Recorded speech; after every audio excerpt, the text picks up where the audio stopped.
And welcome. आप देख रहे हैं सीएनबीसी आवाज पर आपका पसंदीदा स्टार्टअप शो आवाज एंटरप्रेन्योर। मैं हूं हर्षिता सावंत और इस कार्यक्रम में हम बात करते हैं भारतीय स्टार्टअप इकोसिस्टम के बड़े ट्रेंड्स, नए आइडियाज और साथ ही साथ खास मुद्दों की। महिलाएं मल्टीटास्कर्स हैं। घर ऑफिस को एक महिला बैलेंस बखूबी कर लेती है और इसी स्किल के चलते बिजनेस की दुनिया में भी महिलाओं का दमखम अब बढ़ने लगा है। भारतीय स्टार्टअप्स में महिलाओं का योगदान साल दर साल खास तौर से बढ़ता ही जा रहा है। नैस्कॉम की रिपोर्ट के मुताबिक भारत में कुल स्टार्टअप्स में से 18% कंपनियों में एक महिला फाउंडर मौजूद है। महिलाओं के बिजनेस करने के तरीके पर भी विश्वास काफी बढ़ गया है, तभी तो विमेन लेड यूनिकॉर्न्स का नंबर भी आगे ही बढ़ता जा रहा है। इसमें इजाफा देखने को मिला है। ट्रैक्शन के आंकड़ों के मुताबिक 2022 में भारतीय इकोसिस्टम में कुल मिलाकर $36 बिलियन की फंडिंग हुई। अब इसमें 11% यानी कि लगभग $4 बिलियन फीमेल फाउंडर्स ने ही जुटाए हैं और ये आंकड़े काफी सराहनीय हैं। चूंकि ग्लोबल स्तर पर फैली अनसर्टेनिटी और फंडिंग विंटर में अच्छों के पसीने छूट गए थे और महिला फाउंडर्स अपनी तरफ फंड्स को आकर्षित कर रही हैं। आज आवाज एंटरप्रेन्योर में मेरे साथ कुछ ऐसी ही महिला एंटरप्रेन्योर्स जुड़ रही हैं जिन्होंने अपने दम पर खुद के बिजनेसेस खड़े किए हैं और साथ ही एक बहुत ही बढ़िया लेगेसी भी क्रिएट कर रही हैं। मेरा साथ दे रही हैं ट्रैक्शन की co-founder Neha Singh, agritech startup S4S technologies की को-फाउंडर निधि पंत और क्लोविया की को-फाउंडर नेहा कांत। आप सभी का स्वागत है। एंड नॉर्मली हम बहुत सारे स्टार्टअप से बात करते हैं, कुछ महिला लेड बिजनेसेस रहते हैं, कुछ of course male led businesses रहते हैं, लेकिन आज हमें लगा कि वुमेन्स डे क्योंकि करीब आ रहा है, आप लोगों को सेलिब्रेट किया जाए। And let's not talk about the gender parity and the differences and problems. I want to talk about कि आप लोगों ने क्या अचीव किया है और यहाँ से आगे किस तरह की राह उभर कर आती हुई दिखाई देगी। तो इनफैक्ट मैं ट्रैक्शन का डेटा पढ़ रही थी नेहा, बहुत ही इंटरेस्टिंग फाइंडिंग्स आप लोगों ने शेयर की है और 2022 का साल जहां पर हमने देखा है इस पूरे फंडिंग विंटर स्लो डाउन के डर में, जहां पर $35.6 बिलियन का फंड रेज हुआ, 11% फीमेल फाउंडर्स के प्रति गया है। मैं इस पॉइंट से ही इस चर्चा को शुरू करना चाहूंगी क्योंकि आई एम नॉट श्योर कि फंडिंग के दौरान ऐसे डिस्क्रिमिनेशन आजकल होता है या नहीं। Perhaps you girls are the best to explain and throw more light on that. लेकिन क्या ये सिग्नल है कि यहाँ से साइजेबल इन्वेस्टमेंट अच्छे business and women lead businesses में आ रहा है? थैंक्स हर्षिता। तो अभी आपकी बात सही है कि अगर परसेंटेज आप देखो तो वुमेन फाउंडर्स का काफी कम है। हम चाहते हैं एज एन इकोसिस्टम ज्यादा होना चाहिए, बट मुझे लगता है ये थोड़ी लंबी की जर्नी है। तो अगर आप इन्वेस्टर्स को देखो तो काफी एनकरेज आजकल करते हैं वुमेन लेड फाउंडर्स को और वुमेन लीडर्स को आगे बढ़ने के लिए। थोड़े बहुत फंड्स ने एक स्पेसिफिक प्रोग्राम भी लॉन्च किया है, जैसे गूगल ने लॉन्च किया है, Google accelerator focus towards women backed women founded startups, right? तो ऐसे इनिशिएटिव्स दिखते हैं, तो होपफुली ये नंबर आगे जाके थोड़े बढ़ेंगे। एंड वैसे हम काफी अच्छी कंपनीज दिखती हैं, काफी बड़ी कंपनीज भी हुई है। Nykaa is a great example, so many are examples who are also setting a role model for so many women founders. Clovia की शुरुआत बहुत ही छोटे स्टेज पर हुई थी and congratulations on building that brand to where it's come. Neha, मुझे ये बताइए, जब आपने शुरू किया बिजनेस और इस समय जब आप दूसरी महिला एंटरप्रेन्योर से बातचीत करती हैं, क्या कुछ वो जेंडर बायस का अभी भी बुखार है लोगों के बीच या फिर it's an equal playing field amongst everyone who starting a business? I think in India, gender biases are deep-rooted, not just in men. I would say in women also. We ourselves are not very sure on what we can and cannot do. But I do feel now, at least in the corporate and like Neha Singh just mentioned, in funding ecosystem, venture funding ecosystem, there is a very active effort being made to overcome those biases. I'm sure when a woman founder is presenting, there is a certain level of apprehension that is there. It's difficult to accept, but most everybody has it in their subconscious. Even women investors would have it. But there is a definite effort to overcome it. And I've seen it happen with us also from my journey that started in 2013 to today. So there has been an effort and that's good to hear. यहाँ पर निधि मुझे बताइए, जब आपने अपना business setup किया and you are primarily an agri tech company, bottom of the pyramid पर ज्यादा फोकस है, किसानों के साथ काम कर रहे हैं, आप जब अपने इन कस्टमर्स के साथ बातचीत करती हैं, are they open to taking advice, taking help from a woman founder और a woman on the team? Yes, they all are open. The effort is ongoing, but people are much more aware and are intentional to to take an advice from women. It is a big behavioral change process for them, for a farmer to see a woman telling them how to do things differently. But they are very, very open because they see the value that we can bring in. Once you show them how it is helping them come out of poverty, how it is helping them fight climate change, so they become a lot more intentional, and the word of mouth there is very, very prevalent. It's very active. एक को अगर benefit होता है तो वो definitely दूसरों को भी बताते हैं, and government support in the process has been very, very crucial. The trust that the government brings in, we have some great partnerships with the local government and banks, and that is also a great validation for farmers to take us a lot more seriously. तो आप कह रही हैं कि primarily एक बहुत बड़ा change देखने को मिला, and people are more welcoming to the advice share. Neha Kant, जो आप मेंशन कर रही थी कि over a period of time बड़े चेंजेस देखने को मिले हैं, किस तरह के चेंजेस देखने को मिले हैं? क्या वो बोर्ड रूम में चेंजेस नजर आ रहे हैं? क्योंकि मुझे याद है जब मैं कई सारी महिला फाउंडर से पहले बात करती थी, और ये 8-10 सालों की बात है, उनसे पूछा जाता था जब वो फंड रेज के लिए जाते थे वेंचर कैपिटलिस्ट की तरफ से, आपके क्या प्लान्स है, बिजनेस को एक शॉर्ट टर्म नजरिए से देख रही है, लॉन्ग टर्म देख रही है, फैमिली को कैसे चलाएंगी? And these were very cliched सवाल जो पूछे जाते थे, जो शायद किसी के बिजनेस या काम करने के तरीकों से जिसका कोई लेना देना नहीं होता। क्या वो अभी भी प्रेवलेंट है? और जो बदलाव आपने देखा है, वो किस तरह के बदलाव आए हैं अप्रोच में? आपसे ना there is a glass ceiling, जहां तक आपको काफी मेहनत करनी पड़ी है, वहां तक आपको there are biases that you will face from your family, from your coworkers, but एक बार एज अ वुमन अगर आपने वो सीलिंग शैटर कर दी, then there are a lot of hands today that are ready to pull you up. All these examples from government, from funds that have created programs specifically for women leaders to mentor them, to set aside a funding specific for women led businesses. There is a lot of help for you, but जो first barrier है that women have to cover by themselves. वो barrier आज भी थोड़ा tough है, because that is more to do with your societal pressures and not so much with people who you will meet on boardroom or on the other side of like VC meeting. Okay, वो in fact क्योंकि आपने वो first barrier की बात की, नेहा सिंह, मैं आपसे ये पूछना चाहती हूँ, क्योंकि पहला बैरियर जो रहता है वो प्राइमरीली ये रहता है कि मैं अपने बिजनेस के लिए पैसा कैसे रेज करूँ। और अर्ली स्टेज इन्वेस्टिंग में मैंने देखा है कि महिला एंटरप्रेन्योर्स की तरफ जो फंडिंग आई है वो लगभग डबल हुई है। सो व्हाट इज यूनिक इस बारी इस फंडिंग में, और क्या ये over a period of time change है या फिर 2022 में जो हुआ वो एक एबरेशन है? तो अगर आप देखो तो जो फनल है वो ओवरऑल इंप्रूव होता जा रहा है। जैसे number of females who are starting companies और number of females who are pitching to investors, overall ये परसेंटेज इंक्रीज हुआ है, and that is why we are also seeing this percentage sort of improve overall. तो मैं सोचूंगी कि ये बस एक ईयर का फिनोमेना नहीं है, बट ये बहुत ग्रेजुअल फिनोमेना है, ये ओवर टाइम चेंज हो रहा है। कि now you are seeing more and more female who is like starting the company. On the other side, when you actually see investors, उसमें भी एक interesting dynamic actually आपको दिखती है कि number of female who are there as partners are also very limited. तो वहाँ पे भी अभी there is more awareness about having sort of more females in the investor groups as well, so that there is more sympathy, or there is more there's more sort of level playing field even across the other side. निधि, क्या वो help करेगा कि अगर आप जाकर एक महिला VC या फिर महिला पार्टनर को पिच करें, will it make it a little more easier, और it's just business as usual? Yeah, definitely.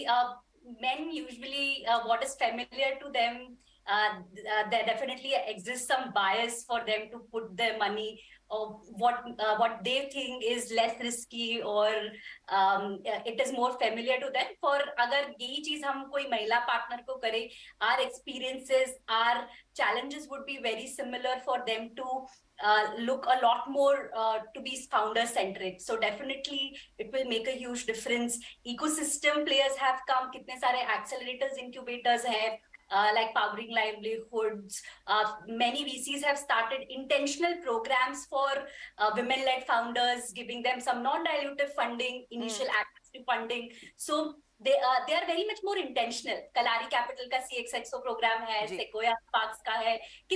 This has been such a big applaud for the ecosystem and for women founders, and it will also bring more women founders into the system. So partners को तो definitely pitch करना easy होगा ही, but आप access barrier वो access easy कर रहे हैं, तो it will definitely make more difference for sure. जहां आप intentional हैं कि हम आप women founders से सुनना चाहते हैं. चलिए इसी के साथ लेंगे एक छोटा सा ब्रेक, लेकिन इस इकोसिस्टम को और मजबूत करने के लिए फीमेल फाउंडर्स के पक्ष में किस तरह का पॉलिसी एक्शन आ सकता है, वो खुद क्या कर सकती है, इस पर चर्चा को आगे बढ़ाएंगे. बैक आप देख रहे हैं आवाज एंटरप्रेन्योर, और इस हफ्ते हमारा फोकस है महिला एंटरप्रेन्योर्स पर, क्योंकि हम जल्द ही इंटरनेशनल वुमेन्स डे भी सेलिब्रेट करेंगे. चर्चा में मेरा साथ दे रही हैं ट्रैक्शन की co-founder Neha Singh, agritech startup S four S technologies की को-फाउंडर निधि पंत और क्लोविया की को-फाउंडर नेहा कांत. नेहा कांत, लेकिन क्या आप ऐसे देखती हैं इस इकोसिस्टम को उभरता हुआ गोइंग फॉरवर्ड आपके एक्सपीरियंस में कि ज्यादा अंतर जेंडर को लेकर रहे ही नहीं? ऑफ कोर्स फिर वे बहुत दूर हैं उससे. मेरे ख्याल में यही जो प्रॉब्लम हम भारत में फेस करते हैं वो ग्लोबल स्तर पर भी महिला एंटरप्रेन्योर्स, महिला फाउंडर्स फेस कर रही हैं. उस मुकाम तक पहुंचने के लिए ऑफ कोर्स एक माइंडसेट चेंज की जरूरत होगी, लेकिन और क्या चेंजेस आने चाहिए एक एंटरप्रेन्योर में खुद में, जो अपने बिजनेस को तैयार कर रहा है, कि उसके जेंडर पर ये तय ना किया जाए कि उन्हें फंडिंग मिलनी चाहिए या नहीं मिलनी चाहिए? फाइनेंशियल सेविनेस जो थोड़ा मिसिंग होती है, मैं ऐसे ये नहीं बोलूंगी कि gender specific and women, but perhaps possibly men are slightly more aware on financial aspects of the business, and therefore मैं women founders को मैं बोलूंगी कि ये एक पार्ट है जो बिजनेस का अपना आपको बेटर पकड़ना चाहिए. तो मैंने देखा है जनरली थोड़ा अगर मैं भी किसी मीटिंग में बैठ जाता है, so that would be one thing women founders should do. But primarily I feel that in entrepreneurship today the gender ratio बहुत improve हो गया, बहुत ज्यादा, but अभी investors ecosystem में वो अभी improve होना बचा है. I think वहाँ पे improve होगा तो things will get even better. एक चीज मैं आपसे नेहा सिंह पूछना चाहूंगी, क्योंकि आप लोग काफी सारा डेटा एनालाइज करते हैं, और जो नेहा कांत भी कह रही थी कि आप जब एक बोर्ड मीटिंग में बैठे रहते हैं, the women will get something extra, something different on board. Neha और निधि, आप दोनों दरअसल you belong to a group of founders. तो ये बताइए आप किस तरह का एक्स्ट्रा एज लेकर आते हैं इन बोर्ड मीटिंग्स में या फिर इन्वेस्टर पिचेस में? What is special that a woman founder takes on board and value adds? Neha, आपका एक्सपीरियंस क्या रहा है? तो अगर मैं जनरल ऐड करूं, लोग बोलते हैं डाइवर्सिटी, बिकॉज डाइवर्सिटी से काफी डिफरेंस ऑफ ओपिनियन आता है, and that is very healthy in general when you are evaluating businesses और when you are looking at different new things. तो आई थिंक इन जनरल अगर आप देखोगे तो जस्ट फॉर इक्वालिटी, जैसे बहुत सारे प्रोडक्ट्स हैं which are catering to a women customer segment as well as a male customer segment, right? तो उसी चीज के लिए अगर आप कंपनी में सीनियर मैनेजमेंट में देखोगे तो having that diversity is actually very essential. तो मैं स्टार्ट करती हूँ उससे, बिकॉज आपके बिजनेस को ये रिक्वायरमेंट है, एंड इसीलिए आपके कंपनी के लीडरशिप में भी ये रिक्वायरमेंट है, एंड इसी समझने के लिए बोर्ड रूम में भी ये रिक्वायरमेंट है, एंड उससे फ्लो इन करती है कि women also have their different things that they get on. For instance, people say that they are higher on EQ, for instance, or they are better at or they make sure that all the things are communicated, right? Like अगर senior management है, everyone has to bring to the same page, then they do a good job at communication. तो ऐसी बहुत सारी subtle चीजें हैं जिससे कि ensure करती है कि अगर आपका business है जो एक customer segment को cater कर रहा है, जो men and women दोनों है, तो हमारे बोर्ड रूम एंड हमारे लीडरशिप में भी वो डाइवर्सिटी रिफ्लेक्ट हो. इनफैक्ट इस तरह की डाइवर्सिटी, निधि, तो आपके बिजनेस में डेफिनेटली है, क्योंकि आप माइक्रो लेवल पर फार्मर से बातचीत करती है, उसमें से कई महिलाएं हैं, कुछ ऑफ कोर्स मर्द भी होंगे. आपके लिए एक्सपीरियंस कैसा रहा है while you were building the business, और अब जो अब यहाँ से आगे और स्केल करना चाहती हैं, किस तरह की डाइवर्सिटी और आप लाएंगे? डेफिनेटली एक पर्सपेक्टिव ये रहता है कि बहुत कस्टमर सेंट्रिक महिलाएं बहुत कस्टमर सेंट्रिसिटी पे फोकस करती है, उनका एम्पैथी लेवल काफी ज्यादा होता है as compared to men. So the win-win situation, the partnerships that women have created, even in our value chain, in the work that we do, it is very important. So a win-win situation for the environment, for the people at the BOP level, also for the shareholders and customers, is equal. So एक सबको साथ में लेके चलने की हम कोशिश करते हैं, एंड आई थिंक यही हमें थोड़ा यूनिक बनाता है कि it is not at one at the cost of another, but keeping every stake holder equal, giving voice to everyone, both to environment as well as to the farmers. ये in fact सारे stake holders को एक साथ लेकर काम करना I guess her founder के लिए एक सबसे बड़ा चैलेंज होता है, और ऑफ कोर्स इन्वेस्टर्स के लिए भी, कि इक्वली रिप्रेजेंट किया जाए. इनफैक्ट इक्वल रिप्रेजेंटेशन की जब हम बात कर रहे हैं, मैंने एक और चीज नोटिस की है, और ये मैं आप ही की रिपोर्ट से पिकअप कर रही हूँ नेहा सिंह, कि प्राइमरीली फेमटेक में महिलाओं का ज्यादा रुझान रहा है. ऐसे प्रोडक्ट्स बना रही हैं जो अंत में महिलाओं के ही काम आएंगे, चाहे वो हेल्थ रिलेटेड हो या फिर अदरवाइज हो. उस ट्रेंड को आपने कैसा पढ़ा? डेटा पॉइंट्स आपकी तरफ से क्या उभर कर आ रहे हैं? तो ये बात सही है. तो बहुत सारे स्टार्टअप की जर्नी उसी तरह शुरुआत होती है कि कुछ पर्सनल एक्सपीरियंस है फाउंडर का, कि उन्होंने एक प्रॉब्लम देखी फर्स्ट हैंड, उन्होंने सोचा कि यार ये बहुत अच्छे तरीके से हम सॉल्व कर सकते हैं. तो that is why we also see कि फेमटेक में, because it is the customer segment is more sometimes also more women heavy, that is why वहां पे फाउंडर्स भी मोर विमेन लेड स्टार्टअप्स हैं वहां पे. तो दैट इज ट्रू, एंड ये हम अक्रॉस सेक्टर्स देखते हैं, तो बहुत सारे सेक्टर्स कॉमन है आई वुड से.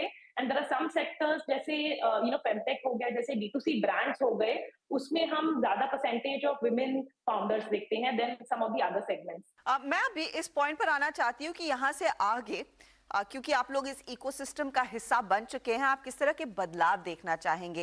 Neha Singh, let's begin with you, क्योंकि एक चीज हमने नोटिस की है इस पूरी इकोसिस्टम की जर्नी में, हम यूनिकॉर्न्स को काफी सेलिब्रेट कर रहे हैं. जो महिलाओं का भी योगदान रहा है, लगभग 6 यूनिकॉर्न्स में महिला फाउंडर्स है, and that's a great number two begin with. लेकिन अगर ये देखें कि ये 6 आगे 20 हो, 20-50 हो, and the journey to go on, आप ऑन ग्राउंड पूरे इकोसिस्टम में पॉलिसी वाइज किस तरह के चेंजेस देखना चाहेंगे? क्या ये ज्यादा अवेयरनेस हो फाइनेंशियल टूल्स को समझने की, या फिर and not only from a founder perspective, for women in general? नहीं, ये आपका सवाल काफी अच्छा पॉइंट है कि हम देखना चाहेंगे कि more and more female founders आए, और क्या क्या कर सकते हैं we as a ecosystem to actually encourage it. तो मुझे 2-3 बहुत इजी चीजें, मतलब 2-3 बहुत स्ट्रेट फॉरवर्ड चीजें लगती है. एक तो having more role models, right? जैसे कि you are able to see कि a women leader is basically going gaining foot, or you are seeing a women founder go to the next level. I think these kind of role models and just talking about them, that is very helpful for everyone to understand कि ये भी possible है. Because बहुत बार मैं देखती हूँ कि जो मेरे colleagues थे, जैसे कि स्कूल में थे, जैसे आप स्कूल में जिस percentage of women देखते हो, उससे बहुत कम percentage आप आज कॉर्पोरेट सीनियर लीडरशिप में देखते हो, और उससे बहुत कम परसेंटेज आप विमेन फाउंडर्स में देखते हो. तो ये एक नेचुरल डिप भी होता है, funnel. Something has to do externally, but also a lot of things have to do internally with the people. तो वो ज्यादा रोल मॉडल्स देखेंगे तो उनके ज्यादा एग्जांपल्स मिलेंगे कि ये भी पॉसिबल है. तो मुझे एक चीज वो लगती है. Second, it's a lot about all the things that government is doing to encourage that, as well as to make the workplace very safe for in general women, right? जैसे बहुत सारी policies होती हैं which companies have to incorporate to just make sure कि it's a very safe place. The workplace is very safe for women. That's the second thing that I feel. The third thing is all these women-focused groups which are coming up. Be it जैसे कलारी का CXXO है, या फिर discussion groups हैं.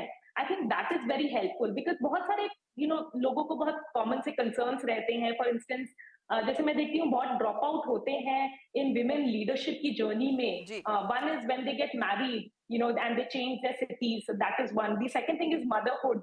That is one big event that happens in your life, and just how do you basically come back on track after that, right? तो बहुत सारे लोगों को क्वेश्चंस रहते हैं, तो having that discussion group and the peer group is actually very helpful in solving that. So I think this small things like this would actually go a long way. And I would say probably the other thing, the fourth thing which is happening very well is right now at all levels, we are also tracking the percentage of women participation. Right. You know, be it for instance, right now companies have to report it, how many women board members do they have or women they have in the leadership or across their whole workforce.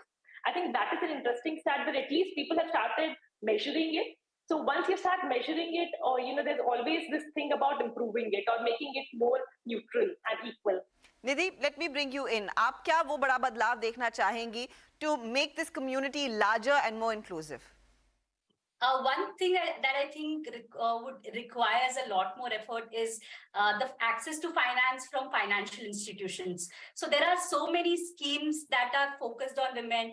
Even जो CGTMSE scheme है जो 1 करोड़ तक का credit risk free investment provide करते हैं bank, उसमें उनकी requirements ही इतनी है कि आपका टर्नओवर एक लेवल पे हो, तो एक्चुअली जो नीड ऑफ फंड्स है वो बहुत इनिशियल लेवल पे है, जो कि एक्सेलरेटर, इंक्यूबेटर्स, ये पावरलिंक लाइवलीहुड्स, इनसे हमें प्रोवाइड हो रहा है, बट बैंक्स के थ्रू वो प्रोवाइड नहीं हो रहा है. वो आफ्टर अ स्केल ही ये चीज का access to finance women founders के लिए ओपन होता है. Though there are so many schemes that are focused, we do not have enough schemes for initial risk-free investment, for prototyping, for women to initially start the business. So मेरा definitely सुझाव यही रहेगा कि we can focus on loans or different sort of funding from banks which are a little bit more risk free and at an initial stage and does not have a minimum criteria for turnover or scale. नेहाकांत, आपका क्या input रहेगा महिलाओं के प्रति इस क्रांति को और आग देने के लिए? वो एक चीज अगर आपके हाथ में हो, आप क्या करेंगी? क्रांति ऑलरेडी है, मतलब बहुत सारे विमेन फाउंडर्स पहले भी थे. There are brands like Biba, Forest Essential, all run by women. पर आज मीडिया अटेंशन हमको मिल रही है, हम लकी है. तो इस हिसाब से जो एक बदलाव आना है वो लड़कियों में ही आना है, टू ओवरकम जो हमारे लाइफ के बड़े इवेंट्स होते हैं, शादी और मदरहुड, इनसे डिटर ना होके to keep to stay on the path. Okay, just steer the path. आपको उस पाथ पे बने रहना जरूरी है. बहुत बहुत शुक्रिया आप तीनों का हमारे लिए समय निकालने के लिए, and wish you a very happy women's day. मैं उम्मीद कर रही हूँ अगली बारी हम ज्यादा महिलाओं को ऑन बोर्ड करें और आप लोगों को साथ में सेलिब्रेट करें.